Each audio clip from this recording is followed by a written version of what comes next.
So let's proceed to our next module, which is entitled Thermal Stress. So nagkakaroon ng mga stresses sa mga material natin due to the increase ng temperature experienced by our material. So, yung na-induce na internal stress sa mga material natin is what we're talking about, yung thermal stress. Temperature changes cause the body to expand or to contract. So usually, there is an expansion dun sa material natin if it's experienced na increase sa temperature. There is contraction naman if there is decrease naman sa temperature natin. Kaya mapapansin ninyo, when we are talking about sa mga steel tapes natin, during sa mga pagsasurvey natin ng land, there are times na mag-e-expand yung steel tape natin due to the increase of temperature dun sa site. So usually, if it is remembered, the formula in finding the deformation induced by the thermal stress is given by the formula.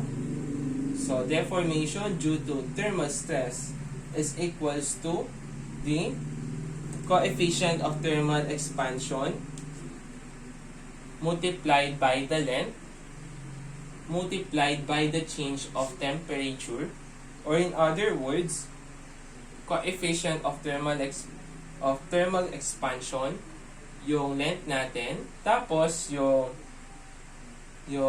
temperature natin sa final minus yung temperature natin sa initial. So usually etong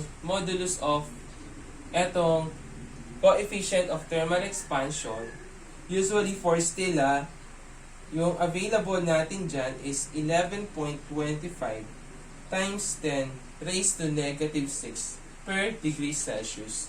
Ito yung available. Ito yung usually ginagamit natin for steel.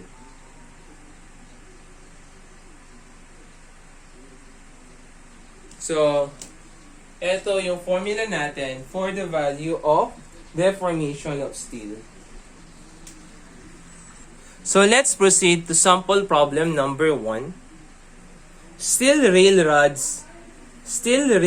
rails 10 meter long are laid with a clearance of 3 mm at a temperature of 15 degrees Celsius. So, yung length daw ng mga rails natin is equal siya sa 10 mm. Sorry, 10 meter pala. So, length niya is stick to 10 meter sila. 10 meter dito, 10 meter, and so on and so forth. Tapos, merong clearance dito na 3 mm. Sa susunod, meron ding clearance na 3 mm. Yung initial temperature natin is equal siya sa 15 degrees Celsius.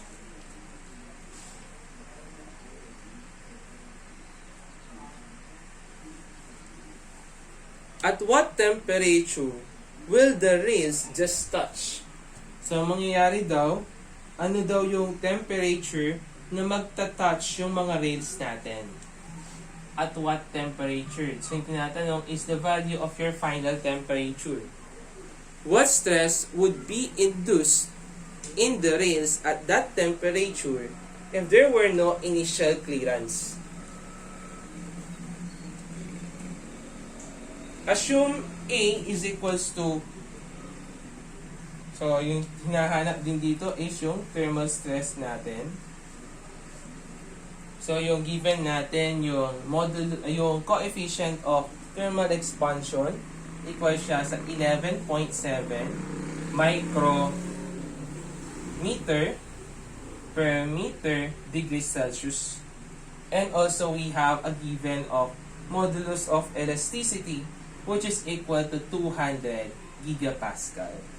So, unang hanapin muna natin is yung final temperature natin. Ito yung hahanapin natin. So, for the final temperature. Letter A. So, gagamitin natin issue deformation natin. That is alat. Yung deformation natin, magta-touch daw sila to each other. So, meaning to say, mag-e-expand yung material natin. Mangyayari niyan, no? Magkakaroon tayo ng total deformation na tigdi 3 mm. Kasi nga, dito sa both side na to, mag-e-expand to.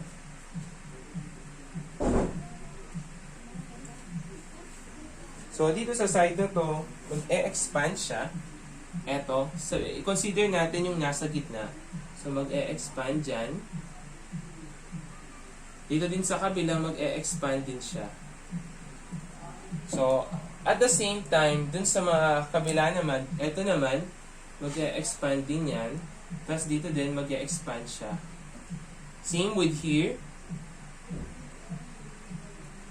So, kung mapapansin niyo magbubungguan sila. Diba?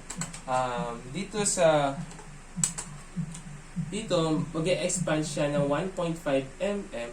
Tapos dito sa kabila, 1.5 mm. Meaning to say, pag-a-add mo silang dalawa, so magkakaroon tayo ng total deformation, which is equal to 3 mm. Yung coefficient of thermal expansion, meter per meter, makakancel lang. So, yung micro, that is equal to 10 raised to negative 6. So, we have 11.7 times 10 raised to negative 6. Yung length niya is equals to, so that is 10 mm. So, sorry, no? That is not 10. That is 10 meter, not 10 mm.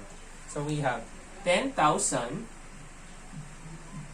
So, yung TF natin minus yung 15 degrees Celsius. So, we have a value of the final temperature which is equal to 40.64 degrees Celsius. So, susunod naman is hanapin natin yung value ng thermal stress o yung tinatawag natin sigma sub T. So, from the following, yung deformation natin, that is equal to PL over AE.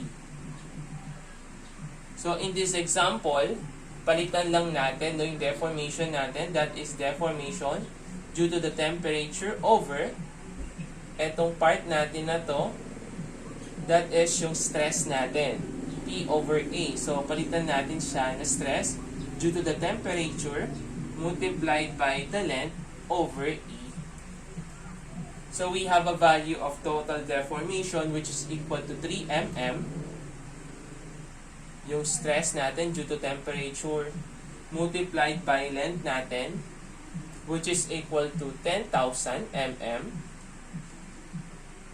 multiplied by the modulus of elasticity which is equal to 200 times 10 raised to 3 megapascal or Newton per mm squared. So, yung makukuha nating value for the thermal stress is equal to 60 megapascal. So, this will now become the answer sa problem number 1 natin.